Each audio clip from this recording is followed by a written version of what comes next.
Primeiro, como eu explico o que eu faço, as pessoas perguntam, você trabalha com o quê? Eu falo, com tratamento de água. Tratamento de água? Porque, assim, é sempre uma resposta muito inusitada, né? Como assim? Eu falo, você conhece Purificadores Europa? O meu pai era um grande vendedor, né? Meu pai é um cara que estudou até a 4ª série, mas autodidata, veio para São Paulo, ele é mineiro, veio para São Paulo trabalhar na Abril. Na época que se vendia fascículos e enciclopédias porta a porta. Nossa! A nossa ideia era que as pessoas tivessem uma água muito boa por mais tempo, então, né? E que essa manutenção fosse feita, porque, claro, quando você está falando, é um hardware, né? Que está fazendo ali o tratamento físico da água. O fato da gente ter retrolavagem, né? Ele alongava o tempo de vida útil daqueles elementos filtrantes. Sim. Como é que faz esse brasileiro trocar mais o filtro, Manu? Como é que a gente transforma isso em algo rotineiro nosso? Amiga mesmo. Eu acho que tá acesa, já faz umas 3 semaninhas.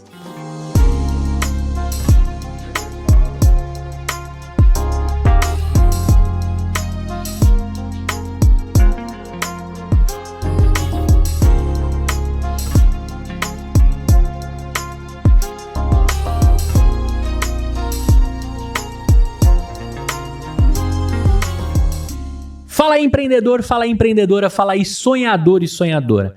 Essa temporada eu prometi para vocês que eu convidaria pessoas excepcionais, aplicativos que eu uso, empresas que eu conheço, que eu tenho vontade de usar, ou aquele meu empreendedor amigo que de fato, se eu não fui o primeiro cliente, eu fui o terceiro, o segundo, mas toda a rede de quem está próximo, a gente costuma dizer que o que separa você de um grande presidente dos Estados Unidos seriam 7 conexões.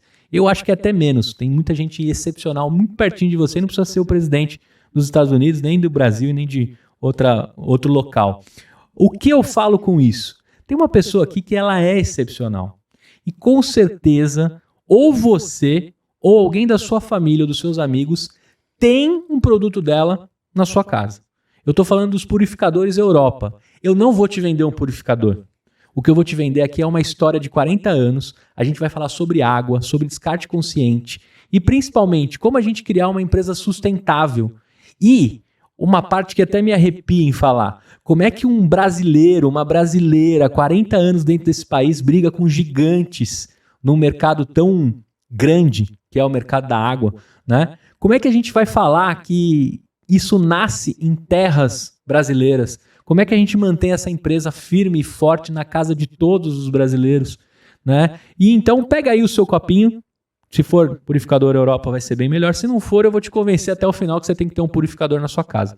Naquela câmera ali, diga quem é você e o que você faz. Olá, muito obrigada aqui pelo convite, é uma honra poder conversar aqui sobre um tema que me é tão caro, que nos é tão caro, né? Que é o tema da água.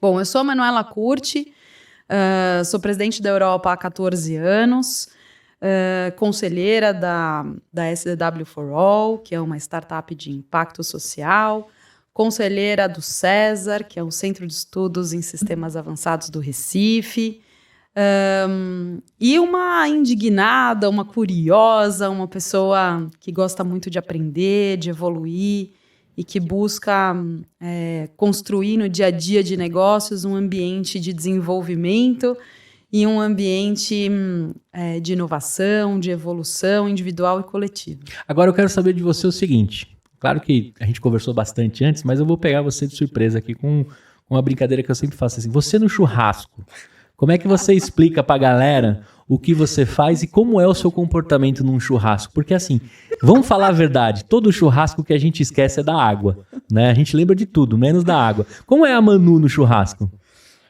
Cara, olha, primeiro como eu explico o que eu faço, as pessoas perguntam, você trabalha com o quê? Eu falo, com tratamento de água. Tratamento de água? Porque assim, é sempre uma resposta muito inusitada, né? Como assim? Eu falo, você conhece Purificadores Europa? Putz, e aí pra minha alegria todo mundo fala, conheço. Sim. Eu falo, então, né, isso que a gente faz, a gente leva saúde pra tua vida todos os dias. E aí tá ficando engraçado porque a gente tem um purificador portátil, né, que eu tô levando pros churrascos que eu vou. E aí, churrasco de amigos, né, e tal, chego lá com o produto e agora o pessoal já tá me pedindo, Manu, a gente não quer comprar água, dá pra você trazer aqueles purificadores? Eu falo, eu levo só uma vez, depois você precisa comprar. Isso aí, faz parte do meu marketing degustativo. Exatamente, né? Exatamente. Como que funciona esse portátil, até pra galera entender? É uma inovação recente aí da linha de produtos? Cara, ele é uma jarra, tá? Que ele tem 2 reservatórios, tá? Ele é dividido, assim, ele tem um reservatório de 1 litro, né? Você coloca água da torneira, feito para água pré-tratada por estações concessionárias de tratamento de água. E aí, ele tem um elemento filtrante que está no meio, de carvão ativado. Essa água vai entrar em contato com esse elemento filtrante e vai descer e vai para o reservatório de baixo. Exatamente. Quando chegar no reservatório de baixo, tá pronta para beber. É isso. E pode confiar. Claro que pode confiar. Aí, tá vendo? Maravilhosa. Cabe na porta da geladeira. Você pode levar para viajar com você. Eu fiz uma viagem internacional ano passado e levei para entender o quanto que eu ia economizar. Fiz essa brincadeira, né? Falei, só vou beber água da Move, né? A Move é o nome desse produto. Move, de movimento e tal. E foi incrível, assim, tipo, economizei, sei lá, mais de $2.000, foi um negócio super legal, só de água, sabe? Sim. Então, acho que dá pra beber água de um jeito diferente, né? Que legal. Isso, então, se eu quiser adquirir nesse exato momento, eu entro lá em europa.com.br e consigo comprar. Perfeito. Agora, imagina países que a gente sabe que o tratamento de água é muito ainda, como se diz, antigo, né? Eu queria falar com você um pouquinho sobre qualidade de água. Como é que o Brasil tá diante dos outros 196 países? Assim? A gente tá bem ou mal na história água encanada? Cara, assim, falar do tema da água é sempre complexo, né? Porque a gente tá falando de algo que é vivo, né? Então, em que sentido?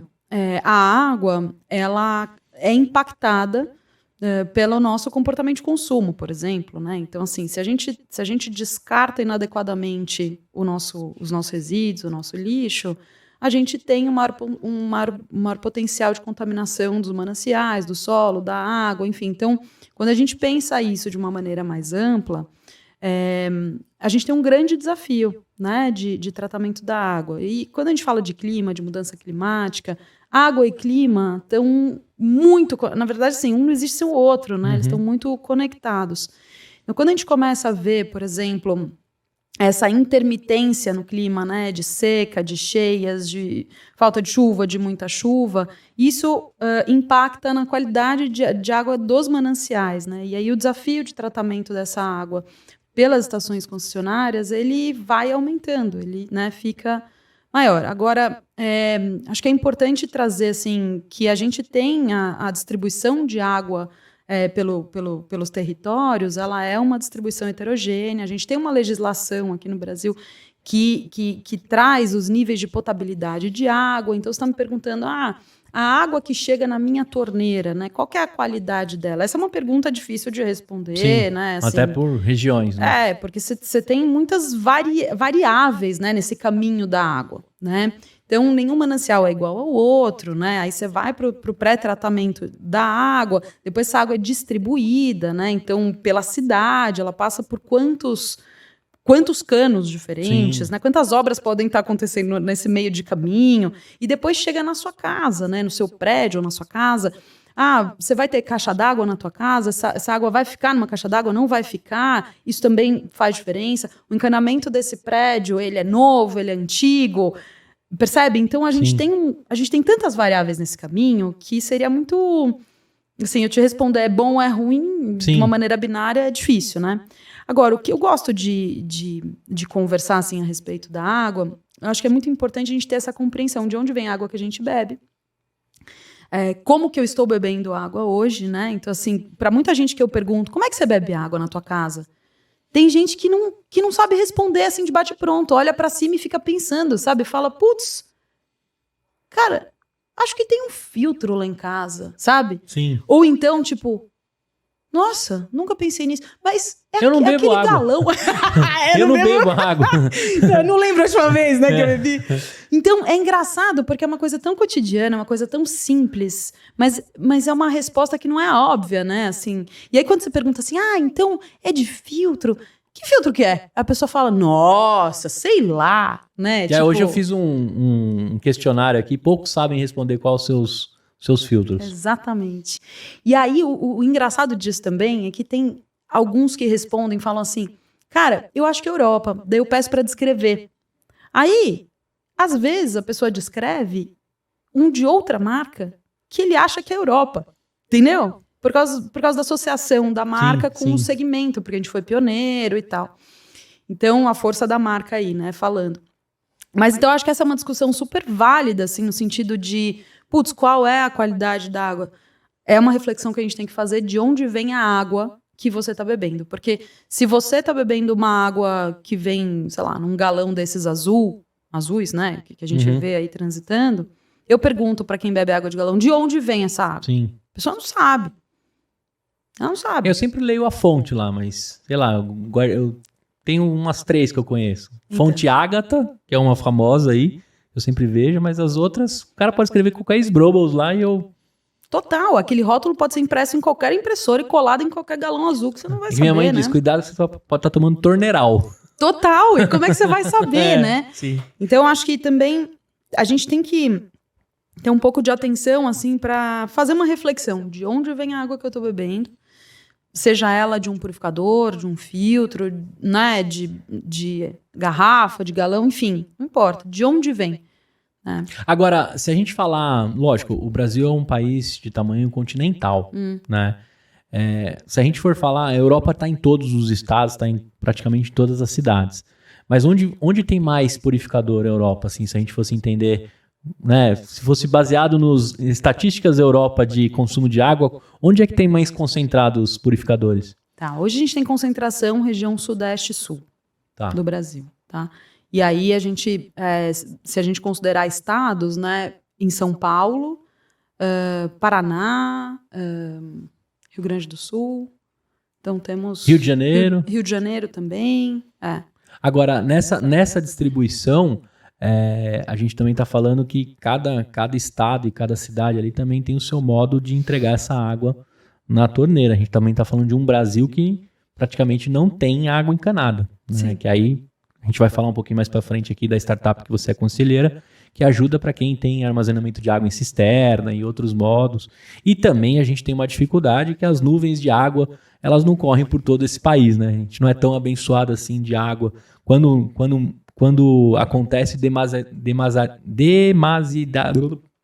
quando acontece, cai água demais, e quando não acontece, cai água de menos, né? Mas quando a gente fala de Europa, eu vou te trazer algumas reflexões, assim. Primeiro eu fiquei curioso, porque eu achei que a Europa tinha mais de 40 anos. Porque eu tenho 30, vou fazer 37 agora, eu acho que desde os meus 4, 5 anos, a Europa já estava presente em algum dos lares da minha família. E como que uma empresa, né, traz uma parada dessa para um país tão gigante, para um lance tão... Né, que momento que alguém falou assim, vou criar uma parada para a turma tomar água melhor? Assim, como é que nasce isso, Manu? Tá bom. Essa pergunta é muito boa, porque, bom, a Europa nasceu de 2 empreendedores, de 2 pessoas muito potentes, muito corajosas, muito dispostas, que é o meu pai, Dácio Múcio de Souza, e Antônio Carlos Camargo, sócio do meu pai, hoje meu sócio. Eu vou voltar um pouquinho antes da Europa nascer, para a gente entrar no nascimento da Europa, tá? Então, o meu pai era um grande vendedor, né? Meu pai é um cara que estudou até a 4ª série, mais autodidata, veio para São Paulo, ele é mineiro, veio para São Paulo trabalhar na Abril, na época que se vendia fascículos e enciclopédias porta a porta. Nossa! Aquele canal porta a porta. Sim. Então, ele entrou na Abril como vendedor porta a porta, e em 5 anos ele virou vice-diretor da divisão de fascículos e enciclopédia e treinador comercial. Treinou muitas equipes e tal, e aí quando a Abril decidiu encerrar essa divisão, ela convidou alguns dos principais executivos de vendas lá para serem distribuidores dos fascículos e enciclopédias. Meu pai foi um deles, montou a empresa dele, foi aí que ele começou a empreender, né? Colocou um monte de estoque, porque era um cara arrojado. E aí começou a vender. O que aconteceu? 2 anos depois, mais ou menos, ele teve uma enchente lá no galpão dos livros e perdeu tudo. E aí teve que dar passo atrás, negociou lá com a Abril e falou, cara, agora vou ter que vender outras coisas, porque eu tenho filho, eu tenho que saldar uma dívida aqui e tem que recomeçar. E meu pai dizia que um bom vendedor vende qualquer coisa, né? Sim. E aí ele recomeçou a vida dele vendendo plano de saúde, vendendo tudo que aparecia na frente dele, ia vender, né? Nesse meio tempo, ele foi apresentado para o sócio dele, para o Carlos, né? Por um amigo em comum. Todos eles tinham sido da Abril, mas meu pai não, né? Tinha muita gente e tal. E aí, quando eles se encontraram, o Carlos já estava com o purificador, né? Já estava mexendo no purificador. E falou assim, nossa, eu te conheço da Abril, porque meu pai era treinador de venda, tal, não sei o quê. Você não quer vender isso aqui, né? E aí o pessoal conta lá das antigas, né? Que quando meu pai viu aquele primeirão, né? Com as torneirinhas, ele olhou e falou, nossa, o que é isso? Um rádio? Tipo, sei lá o que é isso, né? Ele falou, não, isso daqui é um filtro, tal. Ah, como é que funciona? Aí ele falou assim, eu vou testar. Meu pai falou assim, eu não sei se eu vou conseguir vender, tal, não sei o que, eu vou testar. E aí, o que ele fez? MVP, né, gente? Colocou os purificadores dentro de uma Kombi amarela, os vendedores dentro, pegou os melhores vendedores dele e vamos fazer o modelo de venda que a gente entende. Que era uma venda porta a porta, uma venda proativa, né? Pô, é um produto que ninguém conhece, ninguém sabe para que serve, né? E aí foram bater na porta das pessoas e a coisa começou a dar certo, começou a dar muito certo. Porque no final, o que acontecia? É um produto simples, né? Assim, hoje pra gente, mas na época... As pessoas não sabiam que elas precisavam daquilo. Porque como que elas bebiam água? Elas bebiam água ou da torneira, ou galão, água mineral, né, água de garrafa. Ou filtro de barro. Ou filtro de barro, que é, né, um sistema por gravidade que existe até hoje, né? Era isso. E isso que a gente faz, ele é um sistema que a gente chama de purificador de ponto de uso. Que você coloca direto ali no ponto de água ou na torneira e tal, né? E o que era de diferente? Puta, agora você tem 24 horas de água ali, direto. É autolimpante, né? Era um diferencial, porque o filtro de barro você tinha que higienizar, tinha todo um trabalho ali. E o nosso tinha uma torneirinha, que era retrolavagem, né? Ele era autolimpante, invertia o fluxo de água. Era uma super inovação, né? E aí, quando eles começaram, eu falei assim, pô, vou deixar aqui para você experimentar. Entrava na casa da pessoa, conversava, mostrava. Instalava e falou assim, ó, se você não gostar, eu venho tirar. Passava uma semana, voltava lá, quem que queria tirar? Ninguém queria tirar, falando, não, isso daqui, porque eu posso cozinhar com essa água, eu posso fazer tudo com essa água. Sim. Né? E a qualidade da água impacta a qualidade da comida, do alimento e tal. Enfim, então foi assim, né? Eu sempre falo que foi uma confluência, assim, de fatores, né? Acho que foi o encontro dos dois, né? Então, de alguém que tinha uma veia comercial muito forte. Meu pai era um treinador, então mais do que um super estrategista comercial, meu pai era um cara que treinava as pessoas. Então ele falou assim, cara, o que eu tenho? Eu sei treinar gente, eu sei vender e sei treinar. E foi assim que a Europa bombou, né? Então ele compartilhou com as pessoas o que ele tinha, pegou um monte de vendedor, espalhou pelo Brasil, modelo porta a porta, produto inovador, momento propício, porque era um momento que o Brasil estava em crise também, um monte de gente precisando trabalhar, meu pai treinava a galera e vamos vender. E tinha um formato também de comissionamento, né? Comissionamento grande. Então, eu falei assim, cara, eu não consigo te contratar, né? CLT e tal, não sei o quê, vou te treinar. E, cara, você vai levar 30% da comissão aqui e todo mundo vai ser feliz, entendeu? Entendi. Agora, a gente vive um momento aí, né? Tem até livros, né? Receita recorrente, criar modelo sustentável, etc. O seu pai, há 40 anos atrás... Ou qual o momento que vocês descobriram que teria uma recorrência em trocar o filtro, em fazer manutenção? Por que eu estou dizendo isso, né? Venderam nos últimos 10 anos que criar um modelo de receita recorrente seria a salvação da sua empresa, da sua startup, esse é um modelo mais, né, sustentável, etc. Pô, os caras fizeram isso há 40 anos atrás. Porque uma vez que entregou, deu lá a primeira chance de você conhecer uma água boa, a pessoa fica viciada. Mas tem manutenção, tem continuidade. Que aí seria uma outra linha de receita desses dois empreendedores. Como é que eles chegaram nisso? Já tinha isso na cabeça ou a ideia era ficar trocando filtro? Sei lá, como que estava na cabeça dos dois isso? Olha, a gente acho que é legal essa pergunta porque dá para trazer assim algo que é muito do nosso DNA, né? A gente nasceu como uma empresa que queria fazer produto de qualidade, produto durável, né? De verdade. Então, a nossa ideia era que as pessoas tivessem uma água muito boa por mais tempo, então, né?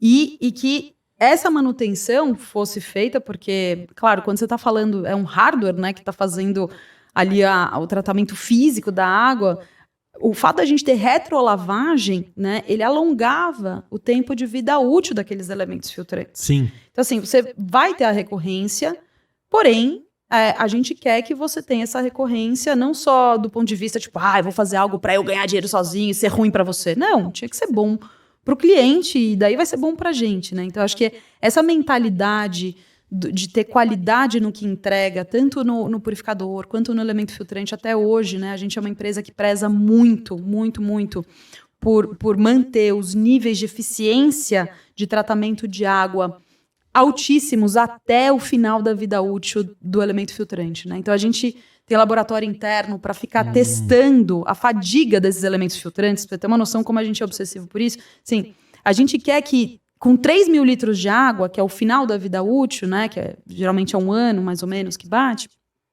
a sua água esteja com nível de eficiência química, por exemplo, de absorção de cloro, de 95%. Vai cair de 99% para 95%, para 94%. Vai estar muito próximo, né? A gente sabe que depois disso a gente tem uma queda. O pessoal fala assim, mas então eu não vou trocar. Não, precisa trocar porque depois desse tempo a gente não consegue garantir o quanto que ele vai performar. Mas então essa preocupação, essa pergunta é muito boa, porque a gente desde lá de trás tem essa preocupação com qualidade, com a satisfação do cliente e também isso ser um modelo bom para a gente. Então não é que a mentalidade, é um modelo bom para mim e se der para ser bom para o cliente, entendeu? Agora, se eles pensaram no momento que eles fundaram a empresa, eu não sei te dizer. Sim. Se eles pensaram nisso. É uma pergunta que, inclusive, posso até fazer para o sócio que está vivo, mas para o meu pai não dá mais, né? Mas... Agora, eu fiquei pensando aqui o seguinte, né? Uma vez que você constrói algo, por exemplo, o tempo de vida, então, seria de 1 ano do filtro, em média. A gente tem alguns produtos para 1 ano, outros produtos para 2 anos ou 6.000 litros. A gente trabalha ou 3.000 litros 1 ano ou 6.000 litros 2 anos, depende do modelo que você escolhe. Agora, Manu, você vai concordar comigo que acende um negocinho lá de trocar o filtro e o brasileiro praticamente ignora. Como é que faz esse brasileiro trocar mais o filtro, Manu? Como é que a gente transforma isso em algo rotineiro nosso? A minha mesmo. Eu acho que tá acesa, já faz umas 3 semaninhas. E aí toda vez eu tomo um puxão de orelha de todo mundo em casa, né? Porque eu sou responsável pelo trocar o filtro, né? Depois com a Europa eu vou resolver isso com mais facilidade, porque o meu fabricante pede 6 meses, olha só, ele já me vicia lá 2 vezes mais em trocar coisinhas com ele, né? Mas como é que a gente faz? É só o Gustavo que é assim? Eu acho que todo brasileiro é assim. Cara, eu acho que sim. Eu acho que isso é uma reflexão que a gente tem feito, sabe? Porque, na verdade, assim, no formato de venda que a gente tem hoje, a gente trabalha com uma rede de parceiros exclusivos no Brasil inteiro. E por eles serem exclusivos, eles acompanham muito a carteira de cliente. Então, tem uma conexão direta com esse cliente, oferecem esse serviço de acompanhamento do produto, porque tem muita gente que fala assim, como que eu vou saber, como que eu vou lembrar? E nesse momento, né, a gente oferece e fala, você quer que eu te lembre a hora de... quero, pelo amor de Deus. Você quer que eu te lembre como, né? Você quer que eu te ligue? Você quer que eu te mande mensagem por WhatsApp? Como você quer que você lembre? Quer que eu apareça na sua casa? Exato. Manda um WhatsApp, beleza. Então, isso já está funcionando bem assim na ponta, né? Com os clientes que são atendidos por esses parceiros exclusivos, né? Por outro lado, a gente tem hoje um outro perfil de consumidor, que é um perfil que não quer essa relação tão direta, né? Que quer se relacionar de uma outra maneira com o produto, com a marca e tal.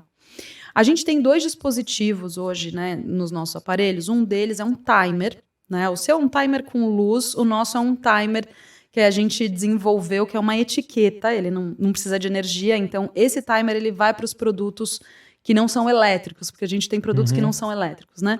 Então é uma etiqueta, uma tecnologia israelense, inclusive, e tal, que a tinta dessa etiqueta você aciona.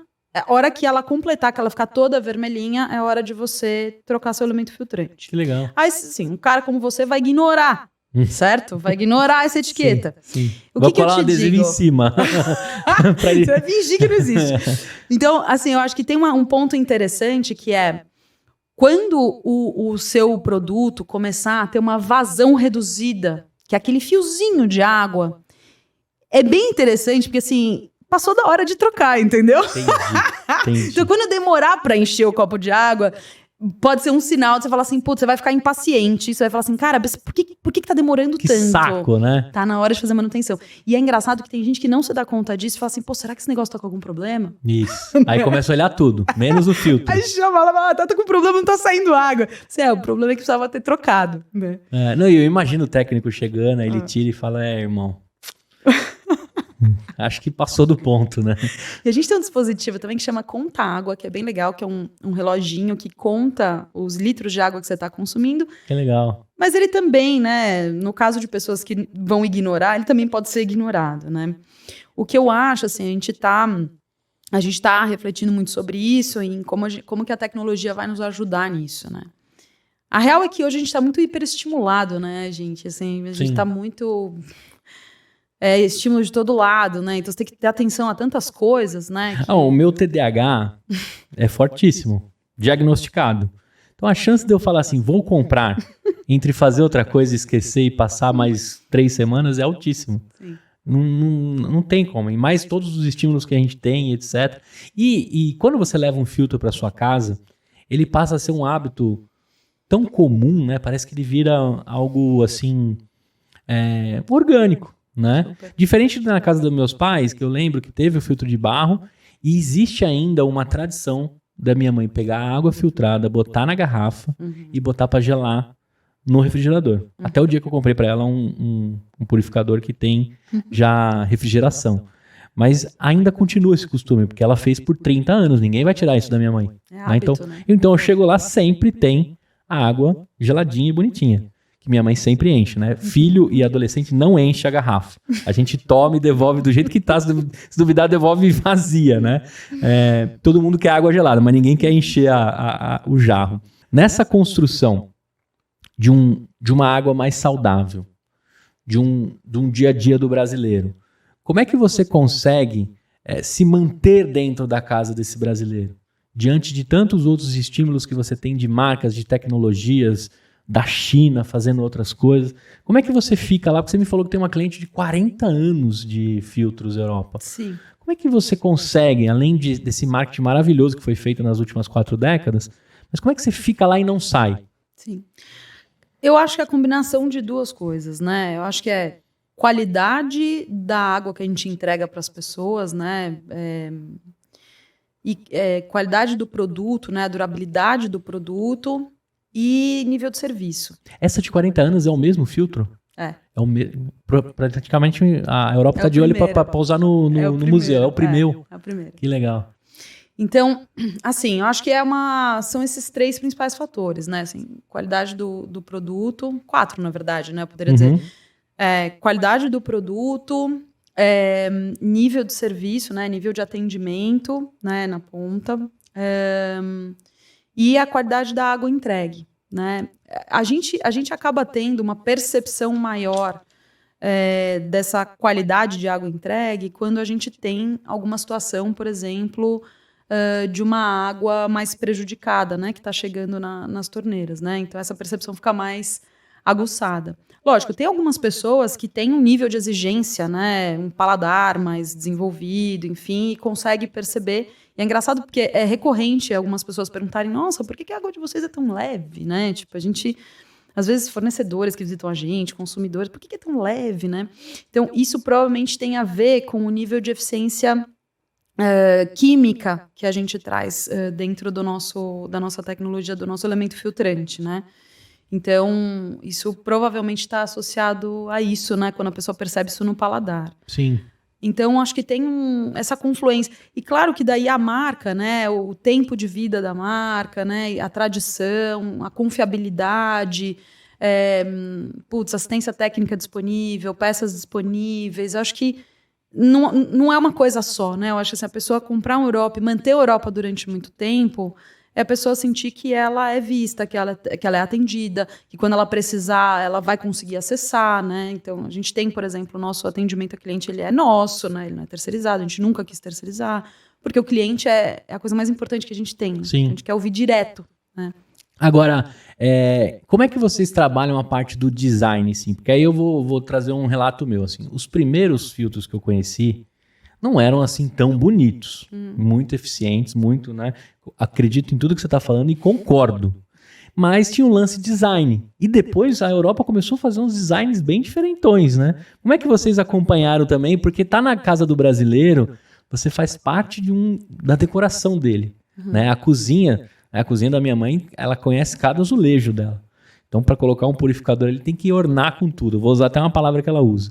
Como é que vocês fizeram também a parte do design? Porque vai ficando cada vez menor os purificadores, cada vez mais futurísticos. Como que é feito isso lá na fábrica? Hoje, quando a gente olha para o nosso mix de produto, né, fala assim, caramba, tem vários designs, né, diferentes aqui. Por a gente estar no território brasileiro, né, como um todo, e a gente ter desafios de tratamento de água diferentes, né, em cada lugar, apesar de ser uma única legislação que estabelece os níveis de potabilidade, a gente tem produtos que são refrigerados, produtos que são não refrigerados, né? Quando você tem produtos refrigerados, você geralmente vai ter um produto maior, né? Porque você tem um compressor lá dentro. A gente, né, faz o nosso processo de refrigeração por compressor, né? Isso é uma coisa legal de falar, porque tem gente que fala assim, mas eu comprei um outro que é água refrigerada e é muito menor. Bom, mas é outra tecnologia, né? A tecnologia que a gente chama Peltier, pastilha termoelétrica, né? Então, é diferente, né? O gasto energético é outro, a eficiência de refrigeração é outra. Então são produtos diferentes no que eles entregam em termos de refrigeração de água, tá? A gente optou por trabalhar com compressores. Então, o fato de a gente trabalhar com essa tecnologia faz com que os produtos refrigerados sejam muito grandes. Então, tem gente que fala assim, mas eu queria uma água muito gelada com um produto muito pequenininho. Tá bom, mas aí a gente tem um desafio técnico para isso, sim, né? Sim. Como que a gente resolveu isso no nosso mix de produto, por exemplo? E a gente está falando de design aqui, eu acho que interessante a gente discutir que tem gente que associa o design só à beleza, né? O que eu acho bonito, o que eu acho feio e tal, né? Sim. Eu trago o design muito pro que é funcional, né? Assim, para usabilidade, né? Enfim. Então, a gente resolveu isso num produto nosso que chama DaVinci, né? A linha DaVinci. Ele é o único produto modular do mercado, né? Então, ele é um produto refrigerado que ele pode ser instalado separadamente, né? Então, assim, você não quer ter um produto grande em cima da sua pia, você consegue destacar a parte da frente, que é onde acontece o tratamento da água, colocar ele direto na parede, ou seja, não vai ocupar nenhum espaço em cima da sua pia, ele é tipo uma telinha plana, assim, quadradinho, bonitinho e tal, bonitinho, não, bonitão, né? Lindo ele, bem elegante. E o equipamento, né, o módulo de refrigeração, que é responsável por refrigerar a água, você pode instalar ele embaixo da sua pia, né, dentro do armário. Igual modelo de aquário, né? Tudo lindo em cima. Igual um ar-condicionado. Isso, né? igual ar-condicionado. Um split, né? Sim. Só que é óbvio, né? Você tem o desafio técnico disso, né? Então, assim, idealmente é que a pessoa queira, né, tipo, fazer um projeto, né? Queira esse serviço, né? Sim. Tem gente que quer o benefício, mas também, né, tipo, depois não quer fazer o projeto, não quer fazer o serviço, enfim. Então, mas eu acho que esse é pensando, né, eu quero uma água geladíssima e com um design muito legal, que não ocupe espaço na minha pia, tem uma solução, a gente tem essa solução, né? Então a gente vai pensando os nossos produtos muito com base na necessidade da usabilidade também dos nossos clientes. Sim. Você sabe que eu tenho uma técnica, assim, eu já tive em alguns churrascos que tinham lá as PETs, mas tinha purificador. E se é Europa, o que eu faço? É legal tomar da garrafa, ali é prático, você não precisa nem sair do local. Não vamos mentir, Mas, cara, tem um negócio da Europa, assim, que tem mais litros gelados pelo número de pessoas espalhadas no churrasco. Então, às vezes a garrafa PET, porque a galera traz e esquece também, e não fica ali repondo na geladeira. O que acontece? Começa a sobrar só as garrafas quentes. O que eu faço? Eu já dou uma mapeada na casa, identifica um filtro, se for Europa, falo, não só vai estar gelada, como comporta essa galera quando eles descobrirem que alguém não repôs as garrafas, né? Então, uma coisa que eu já pratiquei muito assim, cara, sempre tá gelada. E automaticamente o design conforme você vai comprimindo o filtro, né, o purificador, mais difícil você encontrar água gelada se a família toda toma água, que seria o desejo de todos, né? Então já fica explicado aí para vocês também, que se você quer tomar água geladinha sempre, corre nos Europas que vai segurar, né? E se no churrasco a galera esquecer, vai todo mundo partir para lá e ele vai aguentar ainda aquele fluxo de gente. Tem uns que segura bem, bastante litros, Perfeito, porque o Geladinhos. reservatório é maior. Isso. É isso. Então isso eu faço. E o nosso é maior do mercado. Meu cunhado tem e eu sempre vou lá e o meu consumo de água na casa dele é maior. Porque fica mais fácil, né? A gente também é preguiçoso, né? O ser humano quer ali sempre geladinha. Até o trampo de pegar na geladeira e tal, eu vou lá dele, encho vários copões e coloco gelo e sempre tô tomando geladinho. Agora, se a gente já tá na casa do brasileiro, se a gente já entrou no design, se a gente já faz parte do dia a dia daquele brasileiro, se a gente já comunica com ele, faz os touches nos momentos corretos ali de fazer a troca do equipamento. A gente pode estar falando de chegar ou já chegamos no modelo de água por assinatura? Ou é uma loucura isso? Não, não é uma loucura. A gente trabalha com um modelo de locação para empresas e órgãos públicos. Tá. Né? E a gente é bastante assim provocado, né? Por pessoas físicas, né? Pô, mas eu queria ter, né? Acho que é interessante, porque esse modelo de locação para pessoas físicas, ele começou com um concorrente, né? Alguns anos atrás, tal. E a gente já fazia para a pessoa jurídica, né? Os purificadores da empresa sempre têm um contrato atrelado ali de assinatura, de manutenção? Sim, a gente tem um modelo de compra, tá? A empresa que quer comprar. Mas hoje o que a gente vê é uma tendência da maioria das empresas quererem alugar, né? Então, e a gente aluga para pessoa jurídica. Essa é uma linha de negócio, né, para pessoa física que a gente tem refletido muito a respeito. A gente acha que tem um caminho que pode ser bastante interessante. Ele exige uma estratégia bastante focada, né? Porque é um negócio que ele é diferente, né? Assim, é uma operação diferente, né? Sim, então, sim. inclusive, as suas linhas de custos são diferentes, é uma unidade de negócios diferente, né? Como a gente já roda isso no corporativo, a gente tem bastante experiência como isso funciona, né? Agora, para expandir isso para a pessoa física, acho que tem uma estratégia importante que é um gel business, assim, né? No sentido de que a logística faz muita diferença, né? A tua estrutura de custo, para você atender pessoa física, né? Se elas estão em lugares muito diferentes, talvez você não vá fechar a conta durante algum tempo. Então, você tem que ter uma estratégia de crescimento que leve em consideração a logística, né, de atendimento. Isso poderia facilitar um outro assunto que a gente conversou aqui, que eu queria entrar com você, que é a logística reversa para o destino correto dos elementos filtrantes. Se a gente tivesse tudo isso bonitinho, né, uma residência atrás da outra, bonitinha, você também faria a reversa. No mesmo momento que você troca na casa do consumidor, você já pega aquilo para dar o destino correto. Mas ainda é um pouco complicado isso no Brasil, né? Acho que tem um grande desafio, assim, né? A gente começou a fazer um projeto chamado Destino Consciente, justamente para entender como que a gente conseguiria trazer esses elementos filtrantes de volta, na verdade, pensar algum nível de circularidade para esses resíduos, né? Isso tem muito a ver com o nosso propósito, né? Que é cuidar da água para transformar vidas, né? Então, a gente pensa que cuidar da água não é só cuidar da água que vai ali no seu copo last mile, né? Que a gente fala que a gente faz o tratamento last mile ali da água, né? Não é só isso. Isso é bastante, é o nosso core, né? Como a gente nasceu e tal. Mas a gente entende que a gente tem que cuidar da água de uma maneira mais ampla, né? Então, quando você cuida da sua cadeia de resíduos, você cuida da água também, né? Então, quando a gente começou a olhar para isso, a gente fez, já volto para o Destino Consciente, tá? Mas a gente começou a fazer, por exemplo, toda a troca das nossas embalagens, né? Da cadeia de embalagens, né? Dos materiais dessas embalagens. Então, começamos a tirar isopor, né? Começamos a transformar as nossas embalagens 100% recicladas e recicláveis, né?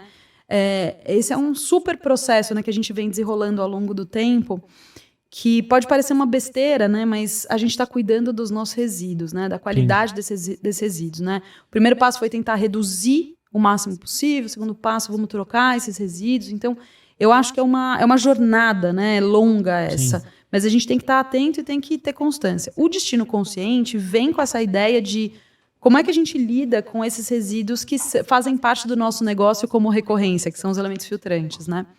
E aí a gente começa a fazer um piloto em São Paulo, com alguns pontos de venda, alguns parceiros exclusivos nossos, e no Rio de Janeiro, onde a gente tem loja própria.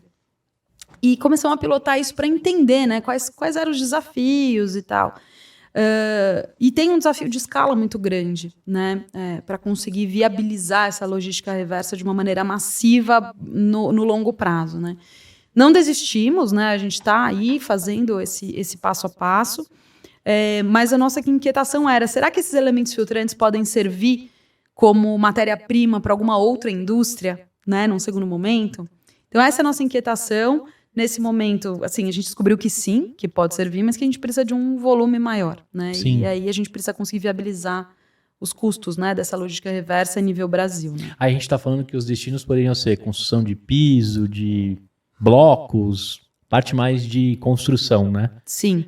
Se for no individual ali, na parte de artesanato, deve ter várias coisas, né? Já fiquei imaginando, eu queria fazer um exercício contigo assim, se eu passar uma motosserra no meio de um filtro, assim, o que tem dentro de um filtro Europa? Eu vou descobrir o segredo de vocês ou não? Com certeza. Você vai descobrir o que tem dentro, mas talvez você não consiga descobrir como é que a gente monta aquilo, né? Sim. Dentro do Sistema Natural de Tratamento de Água, que a gente chama SNTA, né? Porque o nosso tratamento de água ele é inspirado na natureza. Né? Por isso que chama Sistema Natural de Tratamento de Água. E esse sistema que eu vou falar, ele está dentro de todos os nossos produtos, tá? Então, você vai encontrar quartzo, dolomita e carvão ativado, tá? Esse elemento filtrante, ele vai fazer o tratamento físico-químico da água, tá? Toda a parte sólida e retenção de químicos. E aí a gente tem também a possibilidade nas nossas linhas de produto de você ter uma tecnologia que a gente chama de HF, Hollow Fiber, ou MRB, Módulo Retentor de Bactérias, que é uma tecnologia importada, que é uma membrana de microfiltração que ela retém bactérias, retém massivamente, a gente fala 99,9% das bactérias. E o interessante é que na nossa linha de produtos, você pode dar upgrade no seu tratamento de água sempre. Então, legal. Mesmo que você em algum momento compre um produto mais simples, né, um produto de entrada e tal, posteriormente você pode acoplar a tecnologia de antibactéria. A carroceria fica de uma forma, mas o motor eu troco conforme... Você pode dar upgrade, legal. É bem legal. E aí... isso também tem a ver com uma visão de sustentabilidade, né? Você ter a ideia da modularidade, né? De você poder melhorar o produto, enfim. E aí a gente tem também, aí o nosso top de linha, ele tem um tratamento com uma lâmpada UV, que daí atua no DNA também do vírus, né? Então ele faz tratamento bacteriológico viral. Entendi. Tá? Então, mas se você for serrar no meio, você vai ver quartzo, dolomita e carvão ativado no SNTA. Agora, Manu, da onde nasceu todas essas iniciativas? Há 40 anos a Europa é assim, vocês descobriram isso com 10, com 20, com 30 anos de empresa, essa pegada sustentável veio com a sua gestão. Como é que nasce isso numa companhia? Até porque hoje a gente vive de falar de ESG, né, de destino correto, né, economia circular e todas essas coisas. Algumas empresas surfando algumas hypes que não estão praticando nada, mas eu fico feliz em escutar tanta iniciativa e tanta coisa ali fixada no DNA que me veio a curiosidade. Cara, veio com a sua gestão, há 40 anos isso existe no DNA da Europa. Tá. Cara, eu acho que o DNA da Europa tem a ver com buscar eficiência. Tá? Eu acho que toda vez que a gente busca eficiência, de alguma maneira, a gente está olhando também para a sustentabilidade, porque você está olhando para não ter desperdício, né? Mas essa visão, com essa narrativa, vamos dizer assim, né, de esse olhar primeiro para o impacto ambiental, ele vem mesmo na minha gestão, né? Assim, no momento que eu entro, mas eu associo isso muito ao nosso tempo, né? Ao momento que a gente vive, né? Que é outro contexto, né? Sim. Mas eu vejo correlação, sabe? Eu acho que quando a empresa tem no seu DNA uma preocupação com o não desperdício, por exemplo, já é uma semente super importante, sim, né, para desenvolver o que a gente está desenvolvendo hoje, né? Então, É claro que, assim, os benefícios, acho que as empresas, elas se beneficiam quando elas... Eu sempre falo assim, que as empresas, essa jornada da sustentabilidade, ela começa ou por convicção ou por constrangimento. Ou por multa. Exato, que seria até o constrangimento nesse Sim. sentido, né? Então, tipo, cara, assim, em algum momento, assim, você vai fazer, ou porque você entende que isso é o certo, que deveria estar sendo feito, ou porque vão fazer você fazer, entendeu? Por força de lei, ou por reputação, ou pressão da sociedade, do Sim. consumidor, enfim. A gente lá faz por convicção, né? A gente tá se movendo porque a gente entende que a gente tem que cuidar de água, e cuidar de água é pensar ecossistemicamente, né? E a gente como parte desse ecossistema, né? Reduzindo os nossos impactos, a gente sabe que só de existir a gente impacta, né? Então, assim, pô, de que maneira a gente quer impactar? Né? A gente ouve falar muito sobre regeneração. Pô, nosso sonho é ser uma empresa cidadã, nosso sonho é ser uma empresa que ajuda a regenerar esse ecossistema, de alguma maneira. Uhum. Longa jornada, tá? Longa jornada. Estamos aprendendo um monte de coisa, né? Com várias empresas que já estão fazendo. Eu me conecto muito, né? Com outros negócios para aprender. Mas eu acho que a gente tem feito, assim, passo a passo, e isso é importante. Acho que essa é uma mensagem que eu quero dizer, assim. Eu ouço muita gente falar assim, pô, mas, cara, isso aí custa muito caro. Ah, mas isso tira o foco do negócio. Isso é para inglês e acionista ver. Isso é para inglês ver. Assim, eu ouço muito disso, né? Tem empresas menores que eles falam, putz, eu vou fazer isso quando eu for grande, né?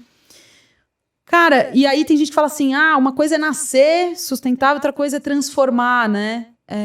Gente, eu acho que assim, independente do tamanho da empresa, se ela existe há 40 anos, se ela existe há 10, se ela existe há 1 ano, né?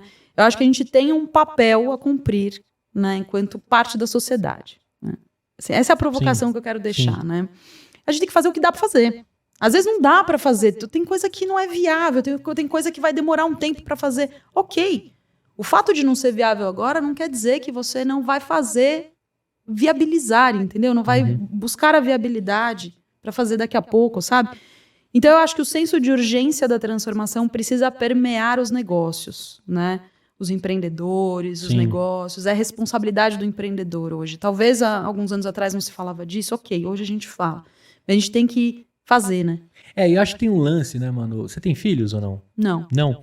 Tem um lance que é com relação a legado que a gente precisa entender, né? A vida termina em algum momento, depois fica a história, fica o legado. A gente já tem 40 anos aí escrito por 2 caras, né? O Antônio e o Daço, que a gente tocou no assunto deles aqui 4 décadas depois.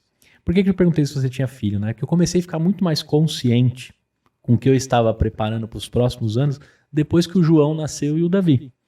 Porque você começa a pensar um pouco menos com o seu umbigo e um pouco mais, cara, o que eu vou deixar para esses moleques?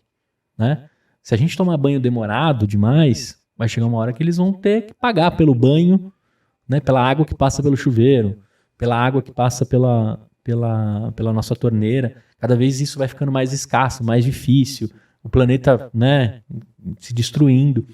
E aí ficou mais forte isso em mim. Tanto para o descarte correto, assim, eu sou o chatão que vai lá no lixo e vê se alguém jogou latinha no orgânico.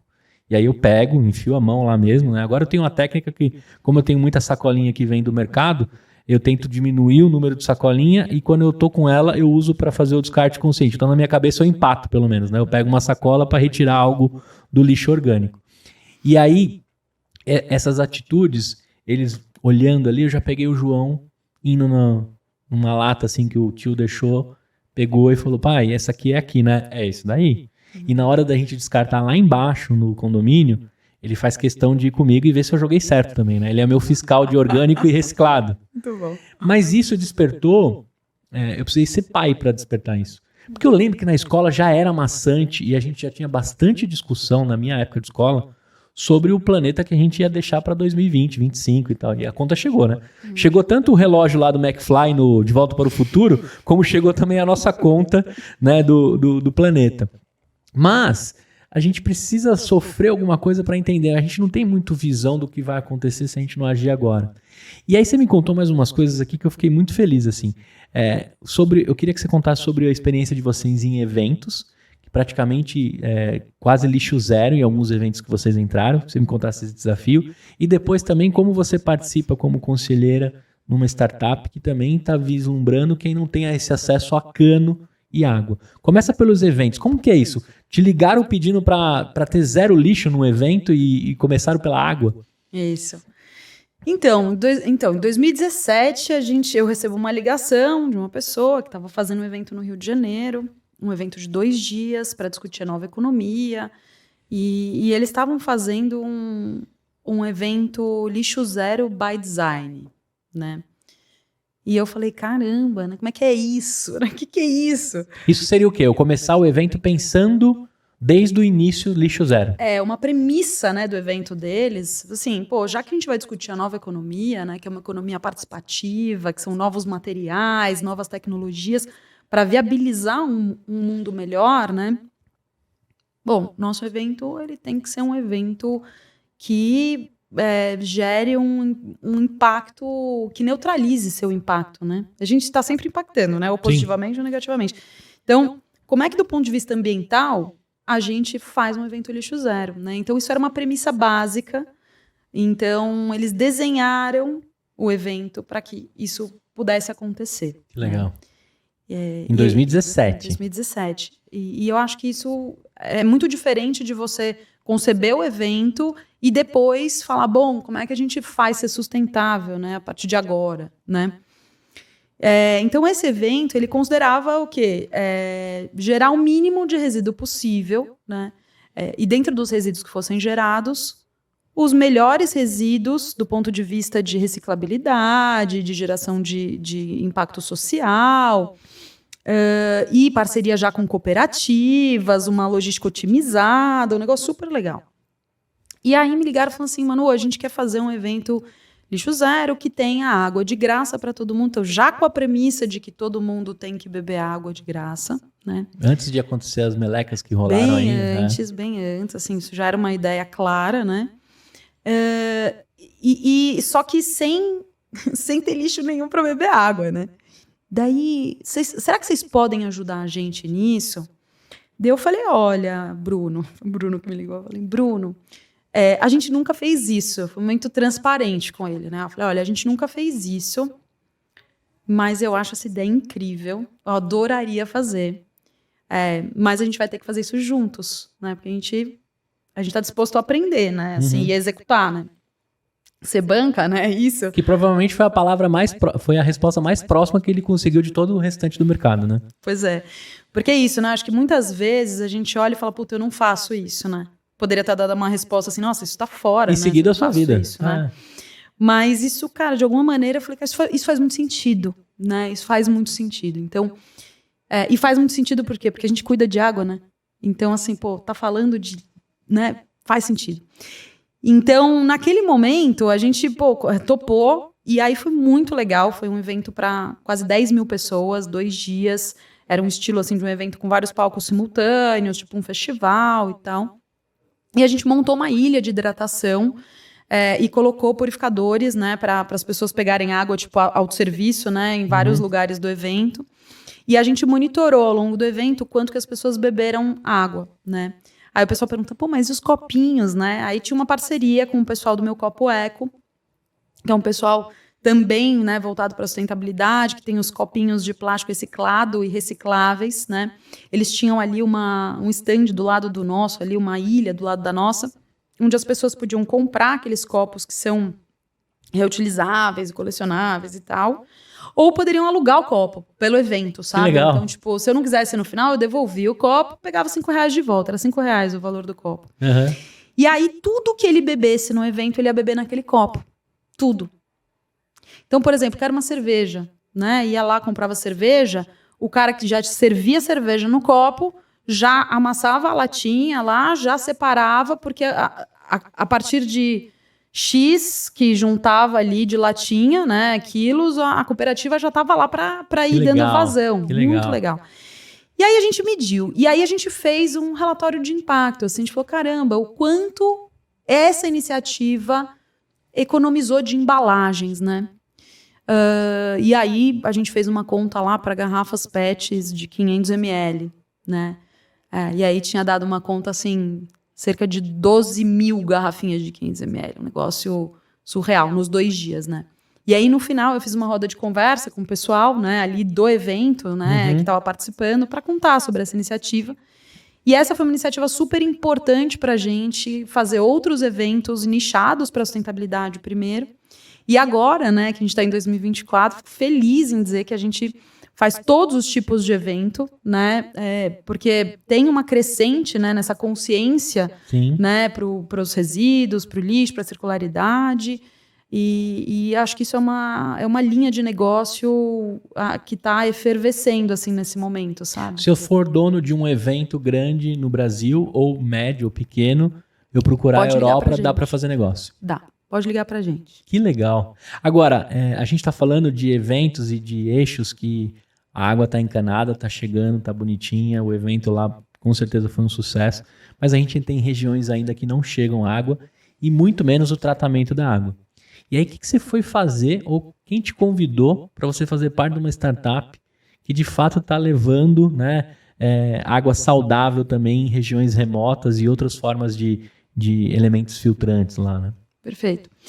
Sim, eu acho que quando eu entendi, né, que a Europa ela não era uma empresa de purificador de água, né, quando eu entendi que a Europa era uma empresa que cuidava de água, né, que eu ampliei esse olhar, a gente começou a dar direcionamentos estratégicos diferentes para o negócio, né?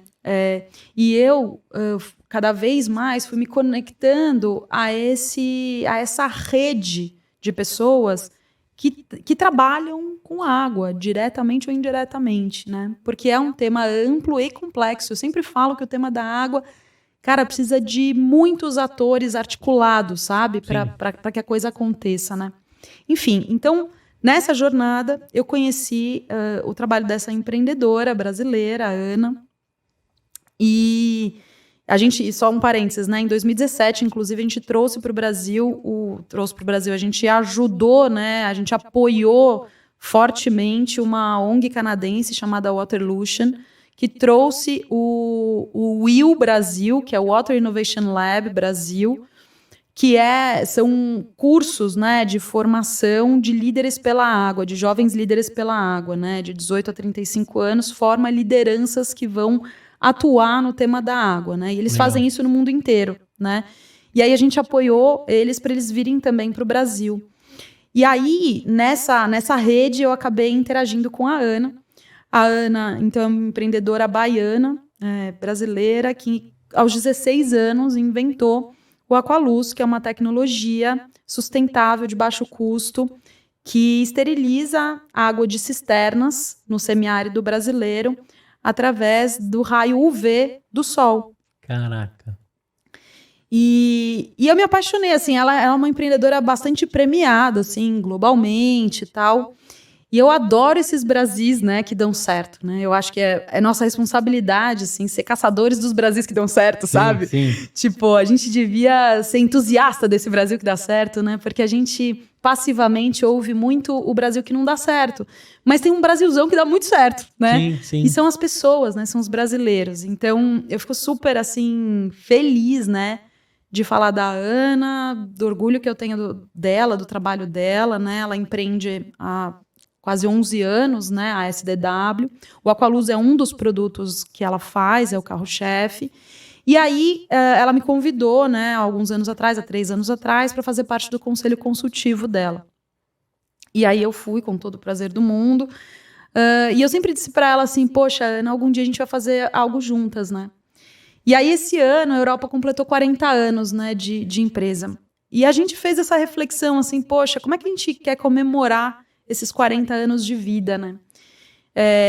E o que a gente, sim, pensou puxa, acho que o melhor jeito da gente comemorar esses 40 anos é conseguindo contribuir de uma maneira diferente, né? Para que pessoas que não acessam água boa para beber possam acessar. Os nossos produtos, eles são feitos para água pré-tratada, os produtos da Europa, né? Então, a gente precisava buscar isso através de alguma parceria.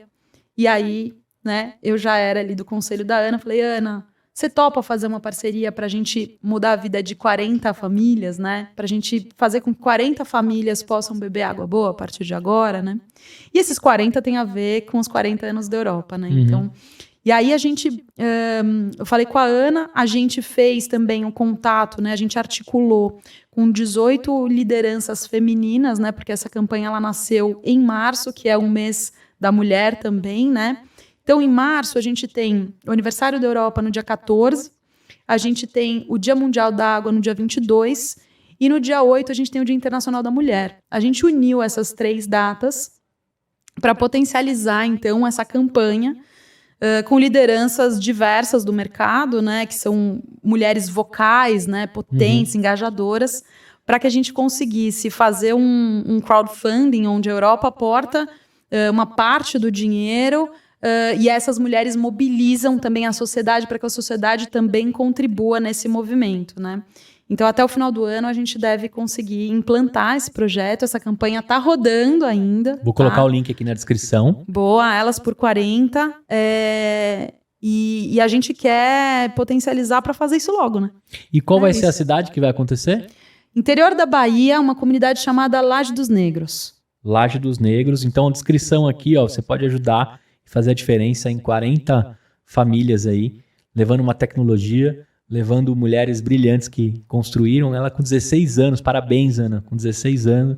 Tem um filme que é super legal na Netflix, que é O Menino que Descobriu o Vento. A gente tem aqui no Brasil a menina que descobriu como tratar a água, né? E a gente tem que dar mais valor para isso. Eu queria aproveitar isso e fazer um paralelo contigo. Diante de uma guerra de gigantes, de tanta empresa, de tantos países brigando pelo mesmo produto ali, como é que você sente o mercado e como é que você se intimida pelo tamanho do mundo? Te dá aquele complexo de vira-lata que a gente fala, no Brasil não é tão bom quanto? Eu queria que você amassasse essa galera, explica para eles como é que funciona 40 anos brigando com gigantes aí. Bom, acho que a primeira coisa que a gente tem que lembrar, né, quando a gente fala do nosso mercado, é que todo mundo bebe água, né? Todo mundo. A gente tem 8 bilhões de pessoas que bebem água. Sim. Né? Então é engraçado, porque essa pergunta, quando me fazem, eu acho bom responder ela, porque assim, é um potencial gigantesco. E eu acho que tem espaço para todo mundo. E eu juro que eu penso, cara, que bom que tem outras pessoas fazendo isso, porque uma empresa sozinha não daria conta, né, de atender o mundo inteiro, né? Então, acho que o tema da água, a gente estava falando aqui da complexidade que tem, né? Então, a água do Brasil é diferente da água da China, que é diferente da água da Índia, que é diferente. Então, a gente tem essas complexidades que eu entendo até com uma mentalidade de quem tem uma orientação para o tema da sustentabilidade, né? Que localmente a gente resolve esses problemas muito melhor, né? Sim. De uma maneira mais assertiva, né? Então, primeiro, eu acho que é um potencial de mercado gigante, tá? Quando a gente pensa no Brasil, vamos falar do nosso contexto aqui, né? Metade do Brasil ainda toma água de torneira e água de garrafa, né? Seja de galão ou de garrafa mesmo. Metade? Metade. Então, assim, estamos falando de mais de 100 milhões de habitantes que bebem água de torneira ou bebem algum tipo de água mineral, tá? A outra metade toma água de algum tipo de tratamento de água, desde o mais simples até o mais sofisticado, tá?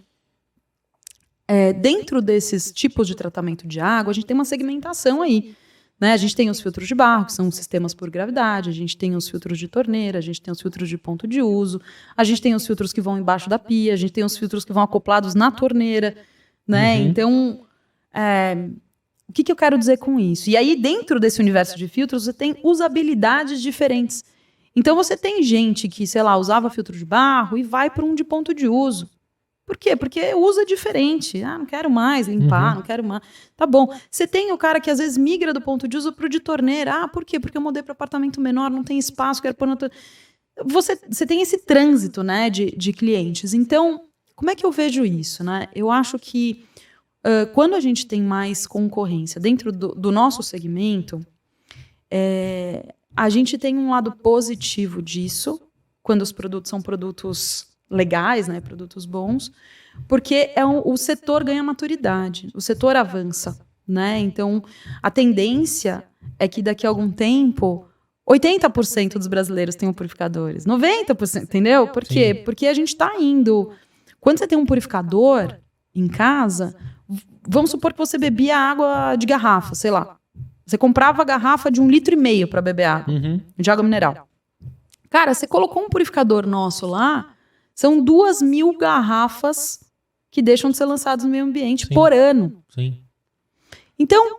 E eu passei a consumir mais água.